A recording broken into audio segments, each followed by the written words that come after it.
Өглөө хөтөлбөртэй хамт байгаа үзэгч та бүхэндээ баярлалаа. Бид энэ удаад зочинтой ярилцахад бэлэн болсон байна. Өнөөдрийн сэдэв бол их онцлог. Боловсрол ер нь амьдралын баталгаа муу юм уу сэдвээр дараагийнхаа зочинтой бид ярихад бэлэн болсон байна. За энэ сэдвийн өрөөнд манай студид философч Молор Эрдэнэ ирсэн. Замралтын өглөөний мэнд хүргэе. Сайхан амарсан уу? Өглөөний мэнд. За баярлалаа. Боловсрол амьдралын баталгаа мөн үү гэдэг хүмүүс их хайх чи юу яриад байгаа юм бэ? Чи боловсролч амьдралын баталгаа шүү дээ. Ямар сэдв гаргаад юу асуух гээд байна гэж бодож магадгүй. Ер нь боловсрол амьдралын баталгаа байх үндс нь яг юу юм бэ гэдгээс яриага эхлэв. Харин тий за мэдээж одоо философч хүний чинь тавьдаг нэг асуултууд байгаа шүү дээ. Тий одоо яг хамгийн түрүүнд зөв үг хэрэглэх. Тий яг зөв үг хэрэглэх юм бол цаашаага зөв бодол үүснэ. Тий тэгээд зөв бодол үүсэх юм бол тэр бодлоо дагаад зөв үйлдэл хийн. Тэгэхээр боловсрол гэдэг үгээ бид нар бас их сайн бодох хэрэгтэй байгаа. Тий шууд ингээл боловсрол гэдэг нэг юм байж үүдэг. Тэгээд тэрийг очиод авчдаг. Тэгээд дипломоо үзүүлээд одоо баталгааж болчдаг. За тэгээд тэр нь цаашгаа тэгээд амьдралын баталгаа. Тийм үү? Өөрөлдөл боловсрол амьдралын баталгаа болох юм уу? Одоо диплом амьдралын баталгаа болох юм уу? Ялгаатай болов. Тийм асуудал руу хүртэл орж ирж шүү дээ. Одоо бид ч одоо боловсролын үнэмлэх диплом гэж яриад байна шүү дээ. Тэгээ үнэхээр боловсрол гэдэг нь яг юу яриад байгаа юм бид нар. Тий боловсрол гэж яах ёстой. Яасны дараа тэр хүнийг боловсралтай хүн гэх үү? Тий ямар нэгэн хүн боловсралтай л болох хэрэгтэй шүү дээ. Олон улсын дэлхийн боловсрол бол хаа нэг газар яваа. Номон дотор ч юм уу, интернет ч юм уу, тийм үү? Эсвэл нэг одоо хүний тархи толгойт ч юм уу. Тэрий чинь нөгөө залуу хүн, боловсралтай болох гэсэн хүн хөгшинч бай, тийм үү? Тэр хүн доторын тархин дотор ороод, ухаанд нь ороод эргэлдээд боловсрагдоод тэгээ тэр хүн чинь боловсралтай хүн болно шүү дээ. Тий. Тэгэхээр яг уу Монгол орны хувьд бол их хэцүү боловсрал ярихад. Яг дэлхийд бол боловсрал байгаа. Монгол оронд бол яг янз бүрийн ихтэй сургууль, 10 жилийн сургууль тийм ээ энэ бүгдээр за номнууд байна, номын сан байна. За интернет рүү орлоо, янз бүрийн одоо боловсралтай болох боломжууд маш их болчихж. Тий.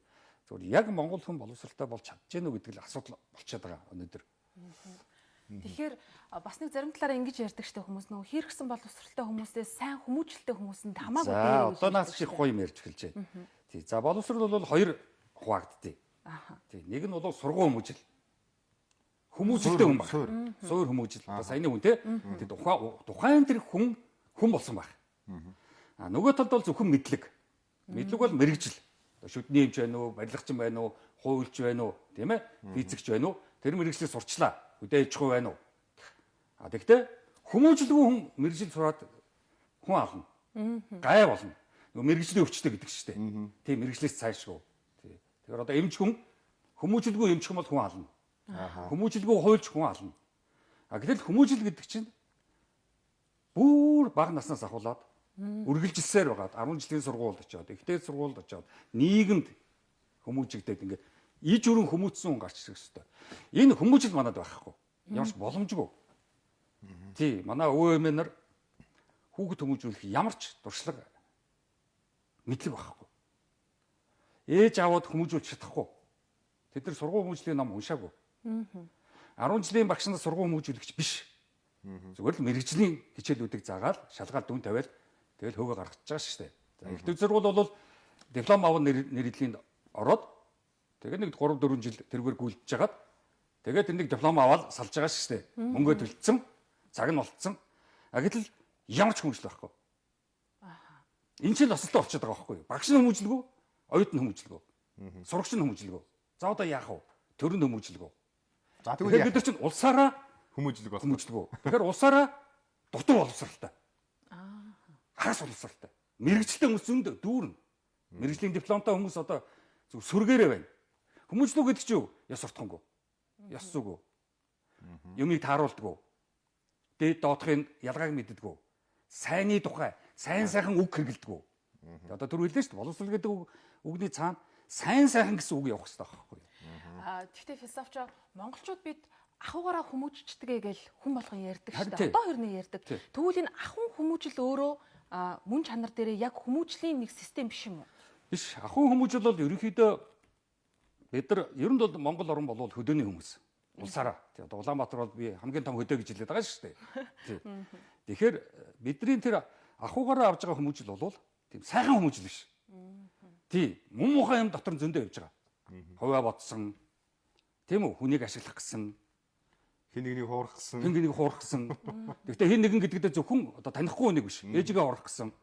хүүхдээ хуурах гэсэн, аав нь хүүгээ хуурах гэсэн, эмээ нь ач охиноо хуурах гэсэн, найз нь найзгаа хуурах гэсэн, найз охтууд нэг нэгээ хуурж баллах гэсэн, найз хүүгүүд нэг нэгээ ашиглаад хаях гэсэн. Тэр хүмүүжил бол одоо монголоор дүүрэн. Сайн сайхан байхгүй бид нар ч. Тий, тэрний Японы эмэгтэй хэлээд байгаа шүү дээ. Та нарт ёс суртахуун байхгүй. Яг бол бидний толгойд сайн сайхан юм эргэлдэхгүй шүү дээ. Хүнтэй уулзлаа ямар ашигтай хүн. Хэний хөвгдөв, ямар ажил хийдэг юм. Тэгээд хүний нөгөө цалин хязгаарч асууж болдгоо гэдэг шүү дээ. Эмэгтэй хүний цалин асууж болохгүй, эмэгтэй хүний насаг асууж болохгүй гэдэг шүү дээ. Энэ бүдүүлгийг бол бид нар чинь жинхэнэ өтөр үр хийдэг хүмүүс аахгүй. Ерөнхийдөө бид нар жоохон бүдүүлэг, гүндүүгүү. За телевиз үзэгчид хаа бүхэн манаас эндээс бидний ярьж байгаа ярилцлагаас нэг зүйлийг бас ойлгоорой. Ер нь бол боловсрал гэдэг өөрөө өргөн хүрээний ойлголт учраас энэ дээр хувь хүн болгон за тэр дундаа судлаач ч юм уу философтнууд тодорхой хэмжээний шийдлүүдийг ч юм уу саналуудыг бол ингээд аргументуудыг бол дэвшүүлдэг. Тэрэн дээр хүн бүхэн өөрөө өөрсдийнхөө дүгнэлтийг бас хийгээд хүлээж авч ойлгох хэрэгтэй шүү гэдэг. Тий, ер нь сүүлийн 15 жил Монголын нийгэмд философтж байна. Ёс суртахууны ажил хийж байна. Тий, тэгэхээр эндээс миний ажигласан ажиглалт бол ерөнхийдөө Монгол улс бол боловсралгүй юм байна. Тий, мэргэжлийн дипломтой. Мэргэжил гэдэг чинь шууд боловсралтай гэсэн үг биш аахгүй юу? Тийм учраас манай энэ боловсролын яам чинь андуураад байгаа байхгүй юу? Боловсролын яам бол ерөнхийдөө тэгэд сүүлийн хэдэн жилийн дандаа боловсралгүй хүмүүс боловсролын яамны сайд хэлээ шүү дээ. Тий, энэ хүмүүс зүгээр мэргэжлийн дипломтой. Цаашаа юу ч байхгүй. Тэгээд эн чинь маш их улс төрийн энэ хээл хахуул юу гэдэг юм муухай үйлдэл чинь явагдаад байна шүү дээ. Тэгээд хүмүүс гайхаад байна шүү дээ. Эн чинь тийм мундаг сургууль төгсчөөд тийм мундаг докторийн зэрэгтэй байжж ямар хачин юм хийдэм бэ гэдэг шүү дээ. Тэгэхээр чи тэр хүн нөгөө нийгмээр гэр орноор ээж аваар эмээ өмөөгөр сайн сайхны төлөө хүмүүжигдэг байхгүй юу? Ёс суртахуунаар хүмүүжигдэг байхгүй юу? Одоо та нарыг 10 жил байгаад ёс суртахууны хичээл орж ирсэн үү? Орж байгаагүй шүү дээ. Тий, одоо ихтэй сургууль байхад ёс зүйн шалгалт авч ирсэн үү? Үгүй ээ, одоо мэргэжил зэрэглэлээс өөр байж магадгүй. Гэхдээ манай мэргэжлэр бол тэр л байхгүй юу? Тий. За эргээд үндсэн сэдв рүү оръё. Боловсрал амьдралын баталгаа мөн үү? За үндсэн шалтгаануудыг хэлжлээ. Боловсрал эзэмших нөхцөл боломж юу байх юм бэ гэдгийг хэлжлээ та. За үндсэндээ бид нэр ирээдүйд боловсрлоо энэ амьдралынхаа баталгаа болгож өөрийнхөө суурь хүмүүжлээс ахуулаад боловсралтай болохын тулд яах ёстой юм бэ? Тэгэхээр нөгөө Монголын нийгэм рүү дахиад орох ёстой байхгүй юу? Тий. Одоо бид нар Хятадын нийгэм өөр, Японы нийгэм өөр, Оросын нийгэм өөр, Германы нийгэм өөр. Тэнд бол боловсрал ярихад бол ойлгомжтой. Тийм хүмүүжлэр явчихсан. Худлаа биш, диплом нь худлаа биш. Мөнгөөр аваагүй, заллаагүй, багш нь дажгүй тэр нийгмүүд чинь. За манайд мэдэн штэ. Багш гэж ямар байдаг вэ? Их сургуулийн профессорууд ямар байдаг вэ? Бид нар мэдж байгаа штэ. Тий. Оюутнууд бол шууд хэлдэг, ам дээр хэлдэг штэ. Гадаад яваад гадаадын ихтэй сургуульд очиад гадаадын профессортой уулзсныхаа дараа Монголыг мэддэг штэ. Хөө бид нар юу сурч ирсэн юм бэ? Энэ бол бидний бодит байдал.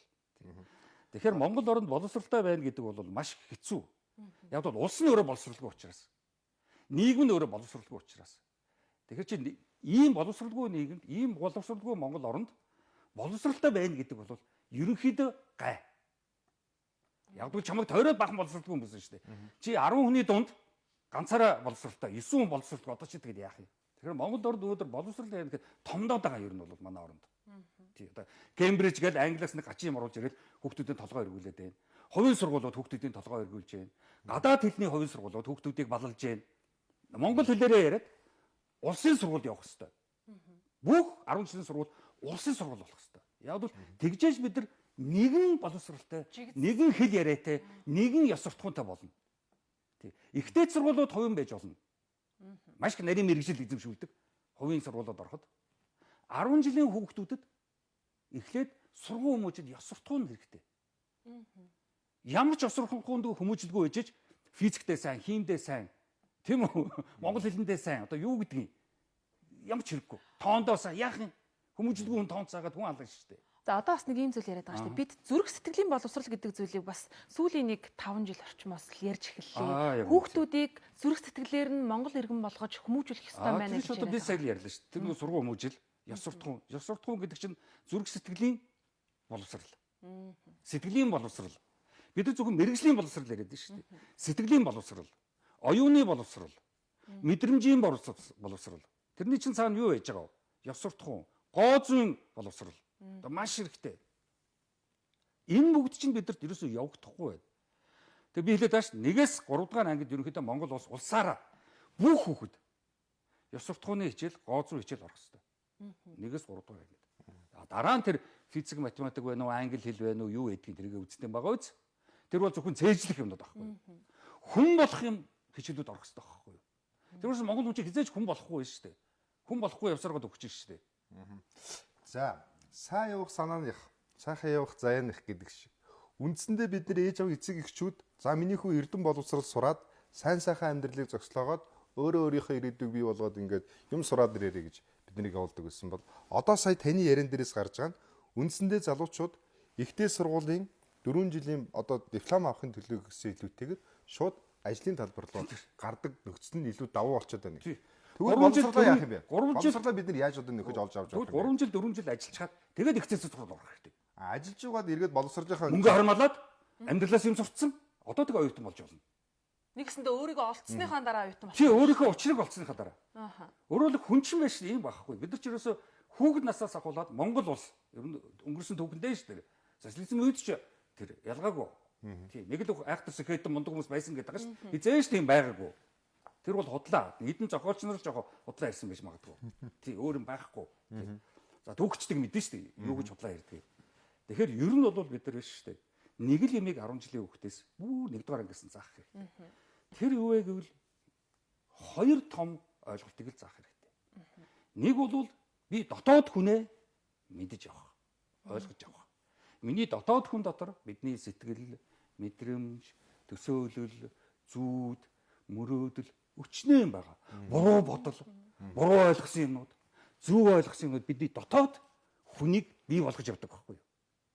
Гадагшаага бид нар яадаг вэ? Биеэрээ харьцдаг байхгүй юу? Тий. Сонсох, харах, халуун дулаан, зөөлөн, хадуу тэр бүгдийг амттай, амтгүй, үнэртэй, үнэргүй тэр бүх мэдрэлийн эрхтүүлнүүд мэдрэмжээрээ бид нар гадаад ертөнцтэй харьцаж явдаг байхгүй юу? Тэгэхээр гадаад ертөнцтэй бид нар харьцахдаа өөрийн гэсэн ухаанаар л харьцсан. Чиний ухаан хэр одоо сөрхий вэ? Тэгвэл гадаад ертөнцийг арай гайгүй таньж мэдэж арай гайгүй хүлээж аваад. Тий. Буруу сонсоод буруу харсан тэр бүгдтэй хизээч өмшиж болохгүй. Тий. Монгол хүний асуулт тийм ба шүү дээ. Харсандаа өмшөөд байна шүү дээ. Тэр чигээрээ буруу харна. Сонссондоо өмшөөд байна шүү дээ. Хамгийн хэрэггүй юм сонсно. Тэгэхээр яаж хүнийг тэр өөрийнхөө биений учрыг олдог, өөрийнхөө дотоод ухааны учрыг олдог, тэр чинь л бид нар боловсрал гэж нэрлэх хэрэгтэй байхгүй. Мэргэжил бол хизээч болно. Яг л цэжлээ шалгадаг байдаг шүү дээ. Тэгэл үнэлгээг авчих шүү дээ. Тэгэл үнэлгээ авна уу, байна уу? Тэр нэг дипломын тийм мөнгө аваад сая хэдэн зуун төгрөгөөр авдаг үлээ.